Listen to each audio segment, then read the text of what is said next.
నమస్కారం అండి. Welcome back to my channel village to city. ఎలా ఉన్నారండి అందరూ? మీరందరూ బాగున్నారని అనుకుంటున్నాను.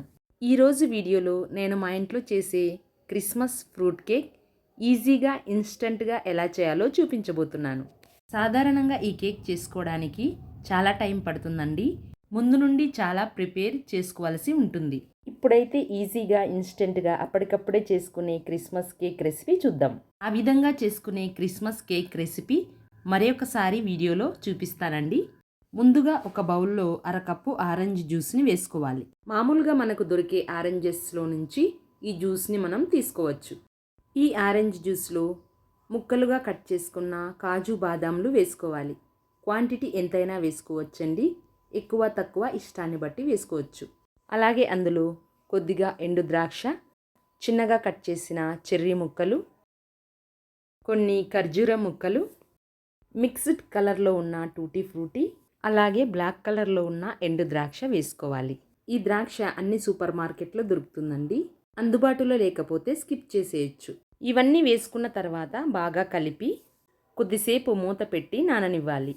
ఇప్పుడు కేక్ బేక్ చేసుకోవడానికి స్టవ్ మీద ఇలాంటి అడుగు మందంగా ఉన్న కడాయిని పెట్టుకొని ఇలాంటి స్టాండ్ ఏదైనా కడాయిలో ఉంచి స్టవ్ వెలిగించి మంట మీడియం ఫ్లేమ్లో ఉంచి కడాయిని హీట్ చేసుకోవాలి. ఇలాంటి స్టాండ్ ఏమీ లేకపోతే ఒక స్టీల్ బాక్స్ మూత అయినా మీరు పెట్టుకోవచ్చు.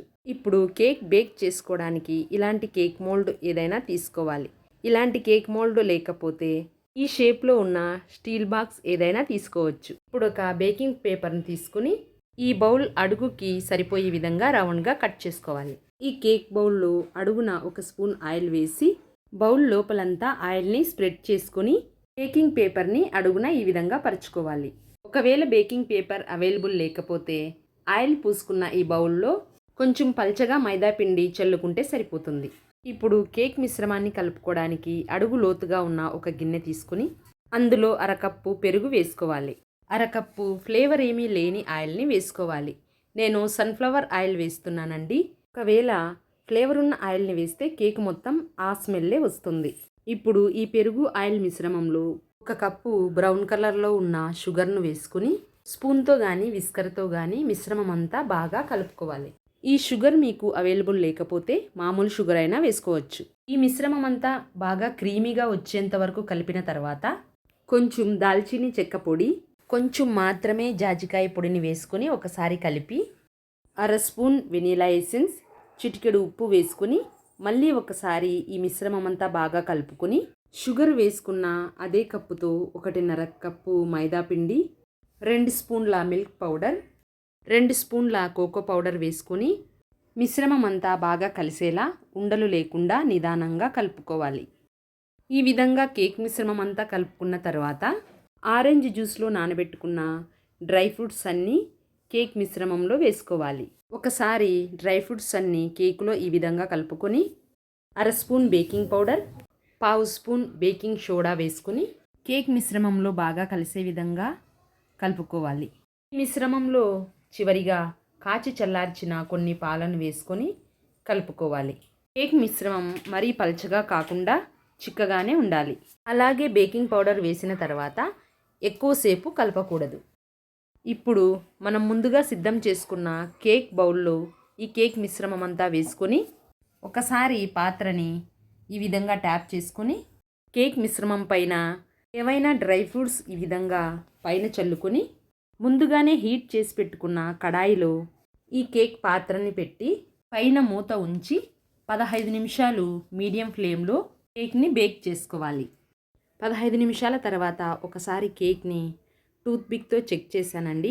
కేక్ మిశ్రమం టూత్పిక్కి అంటుకుందండి, అంటే ఇంకా కేక్ బేక్ అవ్వలేదు. మళ్ళీ స్టవ్ని లో ఫ్లేమ్లో పెట్టి దోశ పెనంని వేడి చేసి కేక్ మీద మూతలాగా పెట్టి మరో 15 నిమిషాలు కేక్ని బేక్ చేశానండి. పెనంని హీట్ చేసి పెట్టడం ద్వారా కేక్ పైన కూడా బాగా బేక్ అవుతుంది. పూర్తిగా కేక్ బేక్ అవ్వడానికి 35 నుంచి 40 నిమిషాలు పట్టింది. ఇప్పుడు మళ్ళీ ఒకసారి టూత్పిక్తో చెక్ చేసినప్పుడు టూత్పిక్కి కేక్ మిశ్రమం అంటుకోలేదు. కేక్ చక్కగా బేక్ అయింది. ఇప్పుడు కేక్ని స్టవ్ మీద నుంచి దించి పూర్తిగా చల్లారిన తర్వాత ఒక నైఫ్ తీసుకుని కేక్ని బౌల్ నుంచి ఈ విధంగా వేరు చేసి ఇప్పుడు ఒక ప్లేట్ తీసుకుని కేక్ బౌల్ మీద ఈ విధంగా పెట్టి టర్న్ చేశారంటే కేక్ ఈజీగా చెదిరిపోకుండా ప్లేట్లోకి వచ్చేస్తుంది.